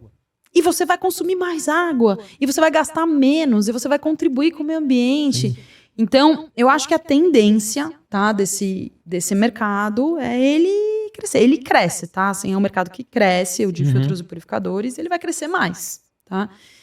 Então, eu não tenho uma mentalidade, assim, de escassez, no sentido de falar, nossa, que problemático, que tem gente grande, que tem gente... Não, assim, o que eu acho que é ruim para todos os setores é quando a gente começa a ter um movimento de concorrência com um nível muito baixo de qualidade. E, Manu, também tem essas marcas, elas também concorrem com outras linhas que eles entregam, né? Eles não são especialistas, assim como a Europa, não são focados, né? Não são focados, né? Sim, também tem isso, né? Assim, então, cada um tem o seu foco de atuação, né? Então, e aí, assim, e tem o posicionamento, né? Então, quando a gente considera marcas que são focadas, por exemplo, você tem o posicionamento de cada marca. Tem marca que não vai entregar qualidade de água, ela não se propõe a ter... A gente se propõe a ter um maior nível de eficiência de tratamento de água do começo ao fim, certo? São todas que estão fazendo isso? Não são todas que estão fazendo isso, né? Tem gente que vai se posicionar dizendo assim, eu sou o menor equipamento do mercado. Ok, ele vai vender para um público que quer o quê? Está interessado na qualidade da água? Não, talvez ele esteja interessado mais no tamanho do que na qualidade. Ou que vai comprar um estúdio de 22 metros aqui em São Paulo, que está cada vez menor, né? Exato. Então eu acho que tem consumidor para todo mundo, é isso que eu quero dizer. Tá? Sim. E por que eu entrei nesse assunto, Manu? Porque a gente tem aquele lance, e eu acho que o seu pai, o Antônio, tiveram o prazer de conhecer, por exemplo, o Gurgel, que trouxe a tecnologia do carro elétrico sei lá, foi em 88 que ele lançou lá no programa Silvio Santos. É uma foto emblemática aí da internet, ele lançando isso. E a gente acaba pagando pau ou gostando, né, da Tesla, do americano, da gigante, sendo que a parada nasceu aqui. O cara tava apresentando lá no programa Silvio Santos, depois da Tentação ele tava mostrando lá o carro elétrico. E cara, há 40 anos vocês estavam mexendo com esse assunto. Juntou um cara com venda absurda e faro de casa a casa, com um cara que já estava vislumbrando que assim, cara, todo mundo precisa de água, e água boa. Mas a gente acaba valorizando a marca de fora ou quem tem mais hype no assunto, né? Você sente isso às vezes? Porque assim, você me perguntou qual que é o seu purificador, eu falei que não era Europa, né? Eu já comecei errado a conversa contigo, mas tem tempo de consertar. Mas você sente isso? O brasileiro não tem essa parada assim de valorizar mais fora do que dentro? Cara, eu acho que algumas pessoas sim, acho que tem muito disso. Eu vejo, assim, uma busca muito, hoje, assim, acho que a forma como as pessoas estão comprando está mudando muito, né? E talvez as pessoas hoje comprem um purificador de uma maneira bem olhando só o preço, sabe? Tipo, ele é bonito e é barato, sabe assim? É o BBB que a gente procura, né? Bom, bonito, barato, né? Tá bom, vou comprar esse aí. Mas se preocupa menos com o que ele entrega como benefício, né? Então, tem selo do Inmetro? Tá valendo, né? Sim, existem classificações, né? Dentro do selo do Inmetro também, né? Existe o pós, né? Então, depois é um bem durável, né? Pô, será que esse bem durável que você está comprando vai durar mesmo, né? Sim. Então, a gente vive num mundo, infelizmente, né? De muita obsolescência programada, né? Então, assim, como é que é o seu pós-atendimento, né? A disponibilidade das peças. Você vai ter atendimento? Não vai ter? Você vai jogar fora para comprar outro, né? Então, eu acho que a cabeça do consumidor, eu vejo também acho que, se por um lado, sim, a gente tem isso, por outro lado, eu acho que existe um movimento crescendo, tá? Que é um movimento que está ancorado na ideia do consumo consciente, né? Então, ainda é nichado? Putz, eu acho que ainda é nichado, tá? Mas é um movimento que está crescendo, sim, né? Sim. E está crescendo aceleradamente. É vivo demais isso, né? Então, eu acho o seguinte, cada vez mais eu ouço mais gente falando da cadeia produtiva, por exemplo, né? Tipo, putz, de onde vem esse produto? O que está por trás disso, né? Tipo, então, os produtos locais, né? Tipo, quais são os materiais, para onde vai. Então, eu acho que isso é um tema crescente, tá? Não é ainda a massa. A massa, e vou te falar, tá? Eu acho que ainda tem muita gente que olha tudo isso, mas na hora de tomar a decisão compra o mais barato, sabe? Sim. Então, ainda demora um tempo, tá? Mas eu acho que a gente precisa ter narrativas diversas, sabe? Sim. O global sempre vai existir, o estrangeiro sempre vai existir, né? O local também, né? Às vezes uma luta desigual, né? Assim, no sentido de que vem alguém de fora, né? Uma empresa gigantesca, supercapitalizada, que consegue, às vezes, até comprar mercado, né? A gente vê isso em vários setores, né? O que eu queria trazer aqui, assim, a responsabilidade que o consumidor tem como cidadão, sabe? Como parte da sociedade, Sim. né? Quando a empresa ela está estabelecida aqui, ela é brasileira, a cadeia dela é massivamente local e tal, tem geração de emprego, né? Tem muita gente dependendo, né, daquela marca. Quando aquela marca ela deixa de existir, né, faz diferença, né? Sim. Tipo, para o país, né? Então, acho que isso pode parecer muito óbvio para algumas pessoas, para outras pessoas, as pessoas não param para pensar. Eu acho que tem um né? lance made in Brasil, assim, que a gente tinha que levar em conta, né? Sim. A sua preocupação com que vai o destino, a logística reversa, a distribuição do resíduo de forma consciente dentro do país que é seu. Essas grandes que a gente está falando, na grande maioria, são de filiais que respondem para outros países. Então, se der para deixar o buffet e a festa bagunçada, que diretamente não está atingindo, eles também deixariam. Não todas, né? Não estou falando de todas as empresas. Mas tem aquele lance de você estar querendo preservar onde você nasceu, onde é o país que você distribui, que o irmão que você está ajudando, ele é de sangue tupiniquim ali, né? Então, eu quero pegar esse gancho aí para te contar uma coisa, né? Que eu acho que muitas pessoas talvez não saibam também, né? A Europa nasceu desse modelo de venda porta a porta, né? E quando eu assumi a empresa, assim, massivamente o nosso modelo ele estava ancorado em microempreendedores, parceiros exclusivos, microempreendedores locais, né? Hoje a maior parte do nosso negócio está ancorado ainda nesta rede, né, de parceiros que estão aí em vários lugares do Brasil, né? Eles empregam as pessoas localmente, né? Então, quando a gente fala assim, putz, qual é o tamanho do ecossistema que está conectado à Europa? A gente estima, né? Porque esse número é um número vivo também, mas a gente estima que a gente tenha quase 2.000 pessoas conectadas à nossa marca, considerando vendedores, técnicos, empreendedores. Então, pô, se você fala 2.000 pessoas, uma família média de 4 pessoas, estamos falando de 8.000 pessoas, né, que de alguma maneira vivem, né, desse negócio. São testemunhas de Europa. Tipo, comem de Europa, tem sua educação vinculada, né, de alguma maneira a esse trabalho e tal. Então, eu acho que é uma reflexão válida, sabe, para a gente fazer assim. Claro, estou falando do meu negócio, mas quando a gente, como consumidor, né, quando a gente vai escolher consumir outras coisas, é sempre válida essa reflexão. 80% dos brasileiros tem a sua renda vinculada a uma micro, pequena e média empresa que tem DNA brasileiro. Sim. Né? Então, só 20% da população está empregada por grandes multinacionais. Então, assim, quem faz o Brasil são as micro, pequenas e médias empresas familiares brasileiras, né?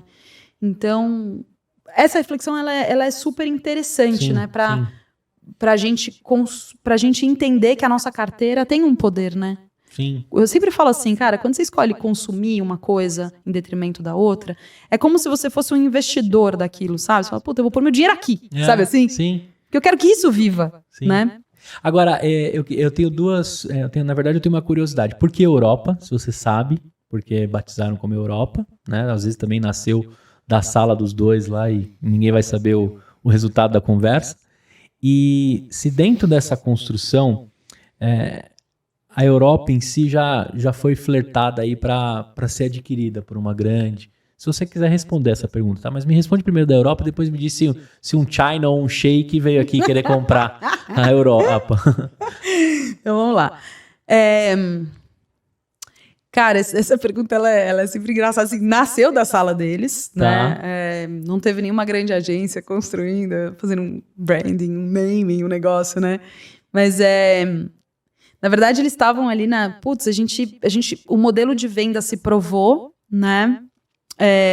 Deu certo, agora a gente precisa de uma marca. Então não é que a marca nasceu no D0.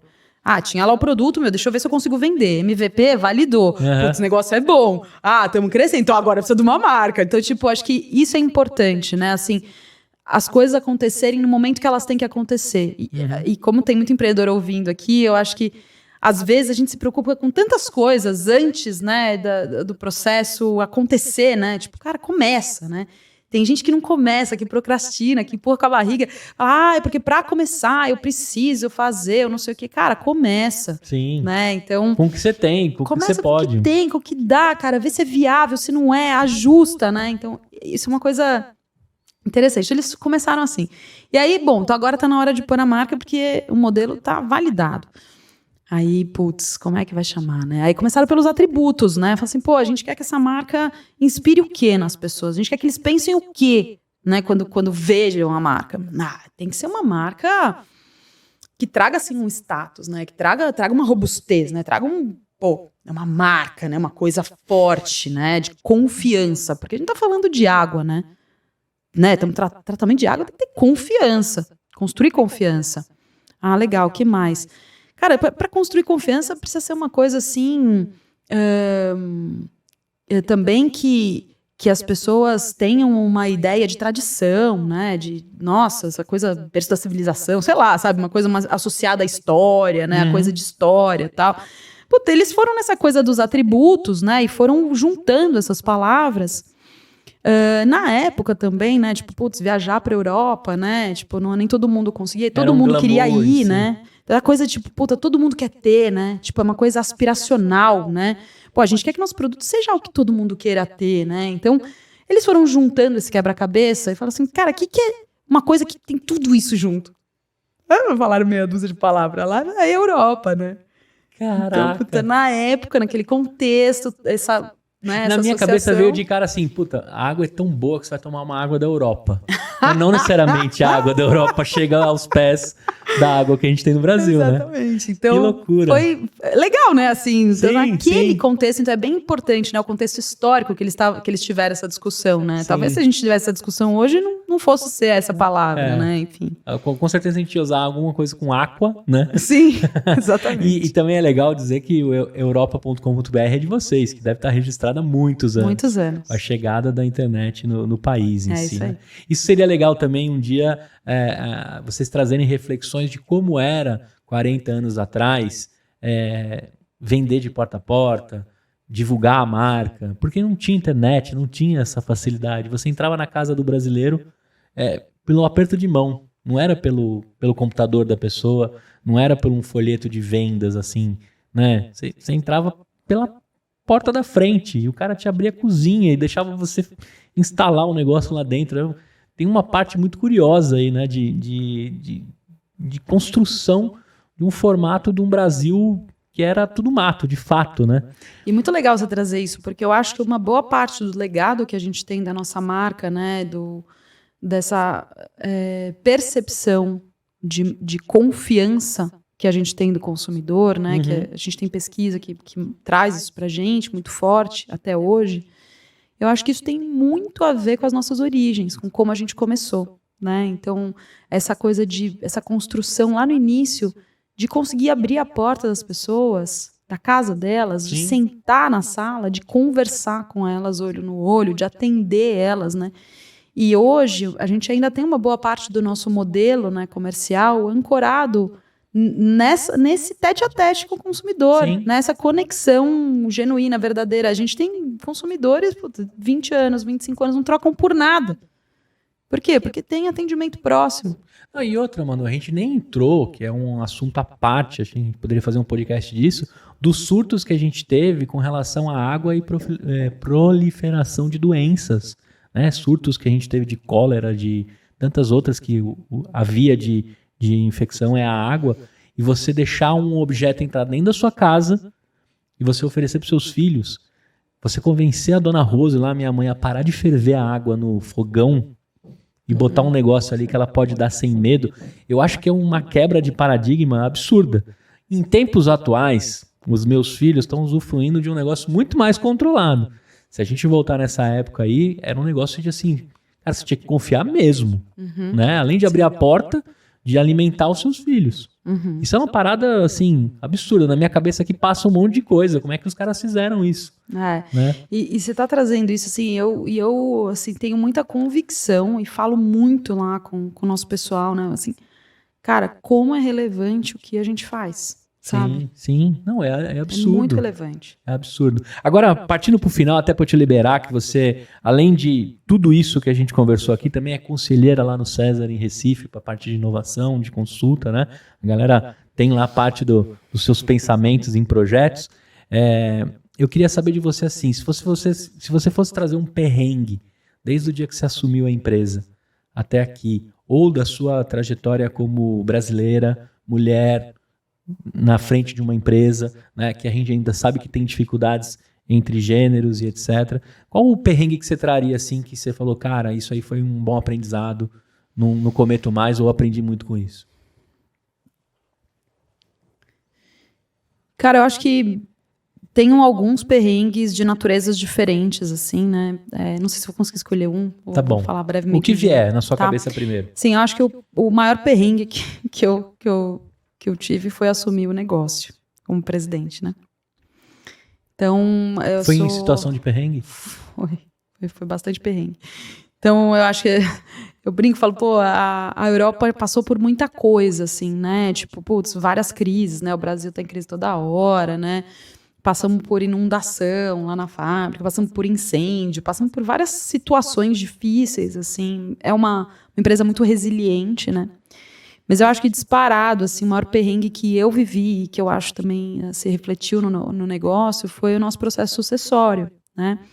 Então, eu tinha um irmão que estava sendo preparado para assumir a Europa, que foi assassinado em 2009. Eu sou advogada de formação. E o meu pai, que já tinha uma condição, né, de saúde, já tinha câncer e tal, estava bem, tinha tratado e tal, entrou em depressão, veio a falecer 6 meses depois, né? Então, nesse momento das perdas familiares, né, o negócio ele não estava preparado para vivenciar um processo de sucessão muito menos abrupta dessa maneira, né? Eu brinco que eu sou o plano C, né? Tem o plano A, plano B, plano C, né? Então, para mim, assim, chegar na Europa desta maneira foi o maior perrengue da minha vida, assim, né? Eu poderia dizer tranquilamente. Você acha que você acabou pulando muitas fases? Você estava com quantos anos quando assumiu? Então, eu assumi aos 26, formalmente. Tudo aconteceu, eu tinha 25. Eu sou advogada, então, de formação. Tinha feito lá uma pós-graduação em administração, que ajuda, mas não resolve. E foi uma coisa muito, cara, muito rápida, né? Então, teve um processo de adaptação dolorido, assim, né? Tipo, acho que para todos que vivenciaram isso, né? E isso não tem como isso não reverberar no negócio, né? Isso é natural que reverbere no negócio, né? Porque um dos fundadores não estava mais lá, um dos sucessores, né, que estava sendo preparado não estava mais lá. Então foi algo que mexeu muito assim, com a organização, né? Mexeu muito comigo, com a minha família, né? Para sempre, né? Mudou tudo para sempre, né? Agora, eu tenho 2 perguntas para você aí. Você é caçula, então? Você não, caçula? Sou do meio. Do meio. Eu ia te perguntar assim, como é que com 25 anos você passa a sentar numa cadeira tão importante e sendo mulher? Por que eu te pergunto isso? Porque há 10 anos atrás era mais difícil ainda se discutir isso. Com o tempo a gente está conseguindo eliminar isso. Tomara que um dia a gente tire isso do vocabulário com a equiparação de salários, de competências e etc. Mas há 13 anos atrás, né?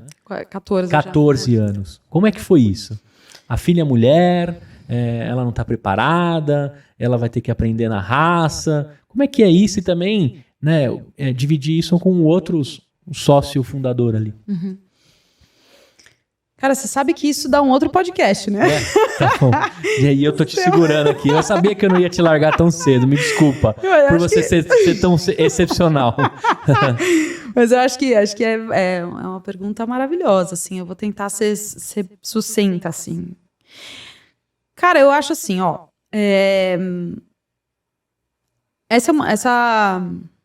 Quando as coisas aconteceram, eu nem pensei nisso, tá? Sinceramente, eu só tinha um foco. Cara, não podemos deixar essa peteca cair, sabe assim? Tipo, o que foi construído não pode se perder. Eu pensava em duas coisas. O que foi construído não pode se perder. E essa empresa nunca mais vai depender de uma pessoa. Eu só pensava nessas duas coisas. Então, assim, que o meu papel naquele momento era dar continuidade, mas eu não sabia como, eu não sabia a forma, eu não tinha receita pronta, né? Mas eu falava, cara, eu vou fazer isso aqui acontecer, porque existe um legado aqui, porque existe uma responsabilidade social gigantesca aqui, tem muita gente que vive disso aqui, e a gente precisa encontrar os caminhos. E tem muito conhecimento aqui dentro. As pessoas que estão aqui vivem disso, fazem isso todo dia, elas vão saber, junto comigo, todo mundo junto vai encontrar o caminho, né? Então acho que eu só pensava nisso, eu era obsessiva por isso, né? Eu fui refletir sobre o fato de eu ser mulher nesse contexto um tempo depois, né? Nem deu tempo na época de pensar. Eu não pensei nisso, assim. E eu vou, assim, para dizer que eu não pensei nisso, tá? Teve uma passagem, teve uma fala do meu pai que me marcou muito, um pouco antes dele falecer. Meu irmão ainda estava vivo, tá? Tava todo mundo... Eu era advogada da empresa, e um dia ele virou para mim, e a gente estava numa discussão, um debate acalorado, que era frequente. Ele virou para mim e falou assim, Manuela, escuta bem o que eu vou te dizer. Aqui nunca ninguém vai te respeitar. E olha só, meu irmão estava vivo, ele me falou isso. Aqui nunca ninguém vai te respeitar. Daí eu olhei pra cara dele e falei, pai? Dei uma risada e falei, por quê? Posso saber por quê? Daí ele falou, porque você é mulher, porque você é muito bonita, porque você não é vendedora. Toma essa. E aquilo me chocou, né? Eu falei, uau, meu pai tá falando isso, né? E eu lembro de ter respondido pra ele, eu lembro que eu dei risada, sabe? Eu lembro que eu dei risada e respondi assim pra ele, dei um tapinha nas costas dele e falei, isso é o que a gente vai ver. Olha isso, como são as coisas, né? Eu falei, porque respeito se conquista com o tempo. Sim. Né? E saí da sala dele e tal. Quando tudo isso aconteceu, em algum momento essa frase me bateu. Porque você começa a enfrentar as resistências no dia a dia, que são coisas da cultura, são coisas do invisível, né? Então, eu não conseguiria dizer assim para você, eu acho que muito dessas resistências, elas são culturais, né? É cultural. Não é tipo apontar dedo, aquele ou aquela, sabe? Tipo, cara, a coisa funciona de um outro jeito, né?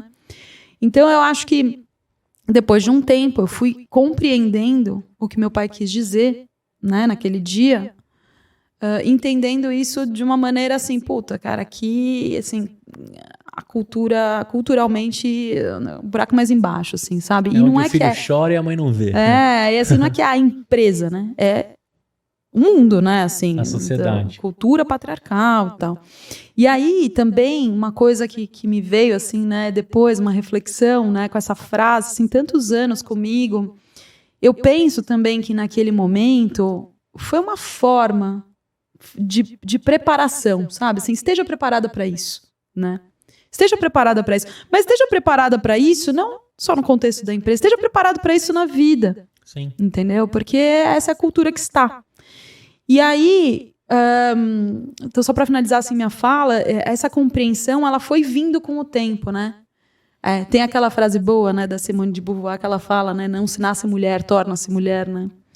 Então é no contato com o mundo, é no contato com o outro, é no contato com os desafios que a gente vai descobrindo os desafios, as dificuldades, as barreiras que se impõem pelo simples fato de você ser mulher, entendeu? E não adianta fechar os olhos para isso, né? Elas existem, né? Elas estão lá. Aí o que eu acho que a gente tem que fazer é como é que a gente se organiza para transformar, para transpor, para dialogar, para, né? E não ficar parado no tema, sabe? Sim. Tipo, ficar remoendo. Não, cara, o que a gente faz com isso? Como é que a gente avança, né? Porque esse é um movimento social bom para todos, é bom para todos, não é bom só para as mulheres, é bom para todo mundo, né? Sim. Então, de lá para cá, assim, eu tenho, claro, né? comecei a me envolver muito, né, com outras lideranças, né, que estão interessadas nessas temáticas, né, e acho que é legal trazer um dado, assim, até do próprio negócio. Hoje a Europa mudou muito, né, a característica mudou muito, né, então, hoje a gente tem 50% das lideranças são mulheres, né, considerando a liderança inteira, e coincidência ou não, 50% do quadro de colaboradores são mulheres, né, assim, isso é uma coincidência mesmo. Eu fico super feliz porque a gente é uma empresa que tem fábrica, tem equipe de venda, tem, né, vários setores. E isso é uma conquista. Mas isso foi uma decisão que a gente tomou consciente, né, de avançar nessa agenda, né. Mas tem muito para fazer ainda, né? A gente tem muito para fazer. Então, assim, são vários desafios que a gente enfrenta. Mas eu posso dizer assim, o saldo é positivo porque eu tô aqui conversando com você, né? Não, e essa frase do seu pai serviu como omeprazol, né? Ele preparou o seu estômago. É isso aí. Pra tudo que você passou por ali, né? De alguma forma, ele conseguiu te chocar e te educar ao mesmo tempo, né? Coisas que só os nossos pais conseguem, né? E a gente vai entender. E só mais uma coisa, né? Os pais conhecem muito bem seus filhos, né? Sim. Meu pai já sabia pra quem ele tava falando aquilo, né? Sim. Cara, se alguém falar pra mim, eu duvido. Você duvida? Então tá bom, então segura aí. Tem uma frase que é assim, suas atitudes gritam tão alto que eu nem escuto a sua voz. Exatamente. Não, pra você, isso foi combustível. Total, né? tanto é que eu dei risada, dei tapinha nas costas, falei, isso é que nós vamos ver. E nada disso tinha acontecido ainda, ele estava vivo, né? Que loucura. Agora, pra gente finalizar, eu queria que você jogasse uma dica dentro da minha mochila pra eu carregar um pouco de Manu comigo. E eu tenho outra curiosidade, assim, você sente saudade de advogar ou não? Não. Não? Zero. Sim, eu fiz a faculdade de Direito e achei uma baita faculdade. Faria de novo. Aliás, eu acho que eu aproveitaria muito mais hoje do que eu aproveitei, né? A gente, né, mais maduro, acho que a coisa vai diferente. Mas não tenho, sabia? Eu fiz a faculdade, trabalhei e eu lembro que eu não me identificava muito com o exercício da profissão, sabe? Eu gostava da teoria, mas eu achava aquela prática não combinava muito comigo, sabe? Você acha que o caminho seria você ser jurídico da Europa por muito tempo ou não? Acho que não, acho que assim, eu comecei por aí, né? Tipo, fiquei no jurídico um tempo, depois eu abri um escritório de advocacia, meu pai foi o primeiro cliente, foi uma maneira que a gente achou de eu continuar trabalhando com a empresa, mas não ficar full time lá, porque eu também achava que eu tinha que aprender outras coisas. Então, o escritório que eu fundei junto com o meu sócio foi em setembro de 2008, né? Ele durou até dezembro de 2009, né? Foi um ano e pouco. Mas é engraçado, porque eu tinha, assim, pra mim, no meu íntimo... É engraçado que a gente sabe das coisas muitas vezes, né? Eu falava, caramba, cara, eu tô fazendo aqui, beleza, mas... Quando eu me projetava, assim, 45 anos, sabe? Tipo, eu com 20, eu me projetava assim, putz, eu com 45 anos, é que eu vou estar trabalhando com isso? Eu sabia que eu não ia estar. Eu falava, cara, não é. Já não aparecia no seu filme. É. E aí eu tenho uma última pergunta, assim, vou tirar o máximo vou filtrar tudo que eu queria ser. Purifique. Cara, você é um ser muito evoluído, porque você falou assim, eu era o plano C. E você falou com uma naturalidade. Aí eu tenho uma pergunta pra ti. Como é que você se sentiu, ou você se sente, a partir do momento que você não era a sucessora, você não foi a escolhida? Como é não ser a escolhida e ser como que eu posso falar? A próxima. Mas assim, teria que ter muitos fatores, e foram um dos fatores piores que poderiam existir na sua vida. Então eu queria que você me contasse como que é não ser a escolhida e depois... segurar o bang que a gente fala, assim, lá no meu bairro. Cara, sim, eu acho que muito de como a gente vive a nossa vida tem a ver com as nossas crenças, né? Com o que as narrativas que a gente conta pra gente, né? Então, tudo que eu vou falar aqui tem a ver com as narrativas que eu conto pra mim mesma, né? Que são as mais importantes, Sim. Né? E isso é um aprendizado meu, porque eu fiquei alguns anos prestando mais atenção na narrativa que os outros contavam para mim sobre mim mesma, certo. Que é outra coisa, né? Que é a projeção dos outros, que é o que os outros querem, que é o que os outros esperam. Quando a gente saca isso, fala, opa, pera lá, não, aqui a narrativa é a minha, né? A vida muda, né, de perspectiva, né? A sua força, ela se multiplica, a sua coragem e tal. Então, assim, qual que é a narrativa que eu conto para mim sobre isso, né? Primeira coisa, eu acho que um grande aprendizado com esse processo é que a gente gosta de pensar que a gente está no controle das coisas, né? Que a gente controla. A gente não controla as coisas. A gente não controla nada.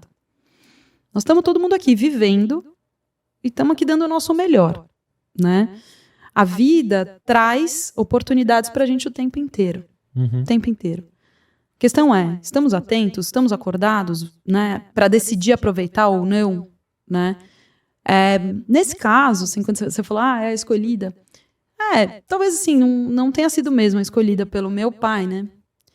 Mas a gente não conhece os mistérios da vida, né? Então, por que as coisas acontecem como acontecem para as pessoas, né? Então, acho que cada um tem uma jornada a seguir aqui, né? E eu brinco, eu falo que a vida é uma escola, né? Nós estamos todo mundo na escola da vida. É a mesma escola, né? E aí, quando a gente tem que aprender alguma coisa, que a vida propõe uma lição de casa pra gente, fala, toma aí que você tem que cumprir essa lição de casa pra passar de ano, né? Quando a gente não faz a lição de casa, ou faz mais ou menos essa lição de casa, a gente repete de ano. E aí a vida vai falar assim, tinha que ter aprendido. Vou te dar outra lição aqui. Vai vir de outra forma para você aprender a mesma coisa que você não quis aprender antes. O que eu quero dizer com isso? A minha jornada, o que me aconteceu, é menos importante do que o que eu faço a partir daquilo que me aconteceu, né? Então, mais importante do que ser escolhido ou não é o que eu aprendo com isso, o que eu faço com isso, o que eu evoluo a partir disso, né? Eu estou recebendo uma oportunidade de aprender algo, né? Eu vou passar para frente, eu vou fugir ou eu vou encarar e vou aprender, né? Então, eu estou aqui tentando trazer um ponto de vista que eu acho que se aplica à vida de todos nós, né? Porque às vezes a gente fica parado no lugar, acontece uma coisa difícil, a gente, dá aquela parada e fala assim, mas por quê? E fica se questionando, por quê? Cara, muda a pergunta. Cara, o que eu preciso aprender com isso? Para quê? Isso me aconteceu, isso aqui eu tenho que estar a serviço de quê? E eu vou me provar do quê? De me provar, né? O que eu tenho que aprender? Eu acho que é isso, sabe? Então assim, para mim isso é natural mesmo, eu acho que tá tudo certo, assim, Isso é roteiro de novela, né? Super, mexicana, né? O Wolf Maia, todo mundo pegaria isso absurdamente para construir uma novela e o brasileiro ficaria preso dentro disso. E muitos personagens interessantes, tem muitas tramas que aconteceram a partir daí. Cara, é uma novela, assim, e é um final muito triste, né? Um final não, né? Um meio muito triste, mas eu fiquei pensando assim, e se eu não fosse, né? Como que eu ia me sentir? Porque a vida tem que continuar. Sim. E, cara, você fez de fato uma limonada desse limão, né? Isso, de fato, desculpa quem já passou por aqui ou quem vai passar, mas esse é o meu episódio favorito da temporada, tá? Eu não tenho como descrever pra vocês o diamante que caiu aqui pra eu conversar e aprender tanto. Eu vou te liberar, que eu sei que você tem uma galera pra cuidar e a fábrica é um pouquinho longe daqui, né? Então, eu nem vou te perguntar o que eu coloco na mochila, porque só suas palavras já vão aquecer e ficar dentro da minha mochila. Eu quero te perguntar um pouquinho o que a gente pode esperar de futuro e vou ativar aqui todas as redes para quem quer trocar uma ideia com vocês, com a Europa e contigo. Quais são os canais? Me conta tudo de uma vez aí sobre futuro e redes. Bom, futuro. Cara, a Europa é uma empresa que vem trabalhando nos últimos anos dentro desse reposicionamento, né, de marca, reposicionamento de como ela quer seguir daqui adiante. É uma empresa que está muito focada em levar para as pessoas uma maneira diferente de beber água, né, onde quer que elas estejam. Então, a gente está, na nossa visão, né, a gente está muito ancorado nisso, né? Então, como que a gente faz com que todas as pessoas possam beber água boa e segura onde quer que elas estejam, né? Então, a gente está bastante a serviço disso. A gente entende que essa é uma tarefa complexa e a gente entende que isso vai passar por parcerias estratégicas relevantes e importantes, né? Então, eu acho que quando a gente pensa futuro, é para esse lugar que a gente está se direcionando, é para lá que a gente está andando. Perfeito. Que mais? As redes aí, eu vou até falar por você agora, então, ó.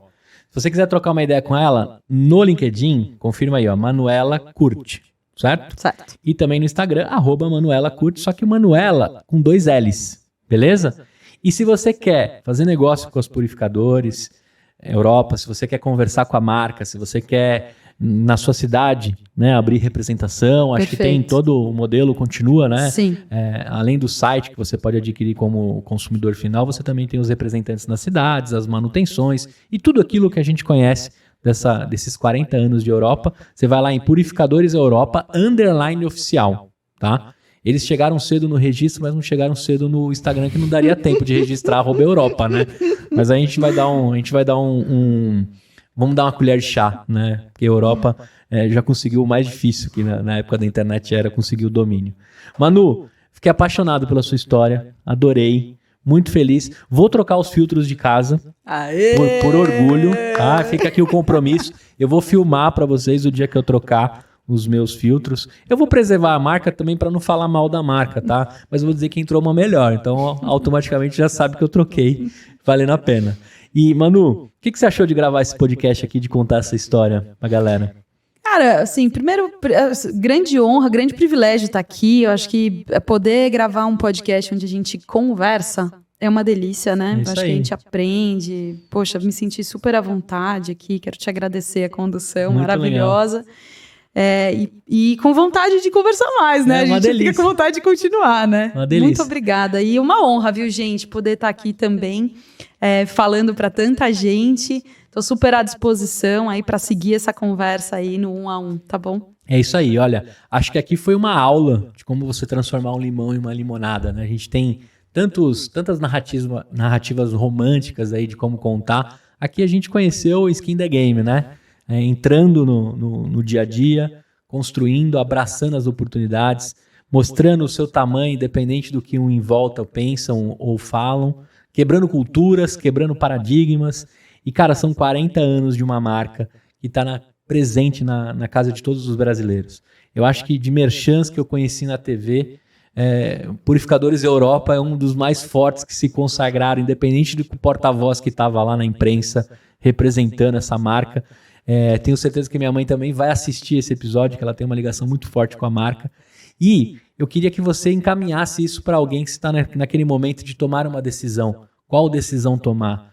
Vou em frente, paro, volto para trás. Eu acho que aqui a gente teve organicamente a gente entendeu que seguir era o caminho natural, né? E de você acolher aquele desafio, para você se provar primeiro, para depois provar para todo mundo da competência. Uma história aqui incrível de uma empresa que a gente tem orgulho de falar que é made in Brasil, né? Então feito no Brasil, vou até usar o termo correto, não vou usar americanizado, mas encaminha para alguém que precisa aprender, construir, e quem quer fazer negócio dentro desse país imenso aqui, Purificadores Europa tá vindo com tudo, continua com tudo, e também fiquei feliz aí de saber que no churrasco você pode resolver o problema da galera aí com um purificador portátil. Pode dar um tchau pra galera nessa câmera. Te vejo até a próxima e tchau!